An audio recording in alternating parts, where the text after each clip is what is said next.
Just get status zone channel को subscribe जरूर करें। शिव और पार्वती की पवित्र कथा। एक समय की बात है, भगवान शिव और माता सती पति पत्नी थे। सती दक्ष प्रजापति की कन्या थीं, परंतु उनके पिता को भगवान शिव का तपस्वी जीवन पसंद नहीं था।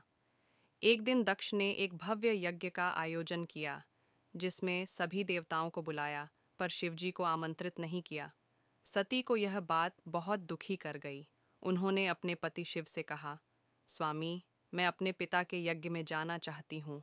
शिव ने शांत स्वर में कहा, जब किसी स्थान पर तुम्हें आमंत्रित ही नहीं किया गया, वहाँ जाना उचित नहीं।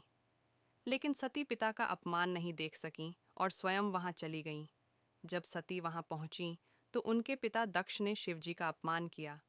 सती यह अपमान सह न सकीं। उन्होंने कहा, जिस शरीर से मेरे आराध्य शिव का अपमान सुना गया, मैं उसे अब नहीं रख सकती, और योगाग्नि में देह त्याग दी। शिवजी को जब यह समाचार मिला, वे शोक और क्रोध से भर गए। उन्होंने वीरभद्र को उत्पन्न किया, जिसने दक्ष का यज्ञ नष्ट कर दिया। फिर शिव सती का शरीर लेकर पूरे ब्रह्मांड में भटकने लगे। उनके आंसुओं से धरती कांप उठी। तब भगवान विष्णु ने अपने सुदर्शन चक्र से सती के शरीर के टुकड़े कर दिए। जहाँ जहाँ वे गिरे, वहाँ 51 शक्तिपीठ बने।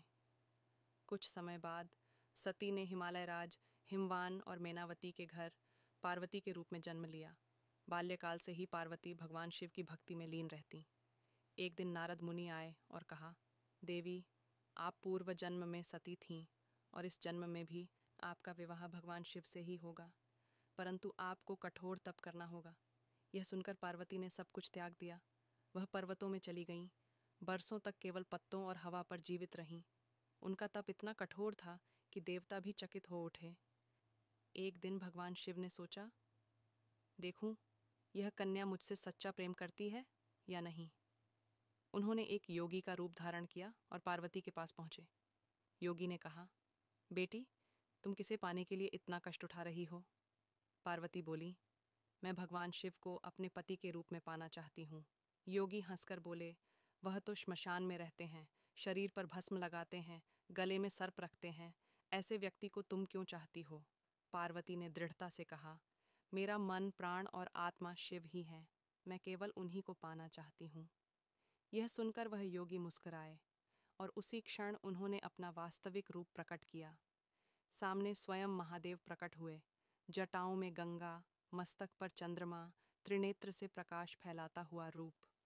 पार्वती ने फोल्डेड हैंड से प्रणाम किया और शिव बोले, देवी, तुम्हारे तप, निष्ठा और भक्ति से मैं प्रसन्न हूँ।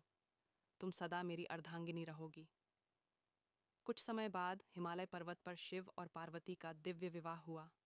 स्वयं ब्रह्मा, विष्णु, नारद और सभी देवता, गंधर्व, यक्ष उस विवाह में उपस्थित हुए। धरती, आकाश और पाताल, सब जगह मंगल ध्वनि गूंज उठी। देवताओं ने पुष्प वर्षा की और हिमवान ने अपनी कन्या का हाथ भगवान शिव के हाथ में दिया।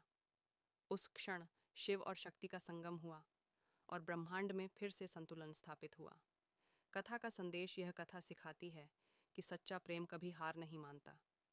पार्वती जी की भक्ति बताती है कि श्रद्धा और तप से स्वयं भगवान भी प्रसन्न हो जाते हैं। शिव और पार्वती का मिलन दर्शाता है कि शक्ति और चेतना के बिना सृष्टि अधूरी है। हर हर महादेव, जय माता पार्वती।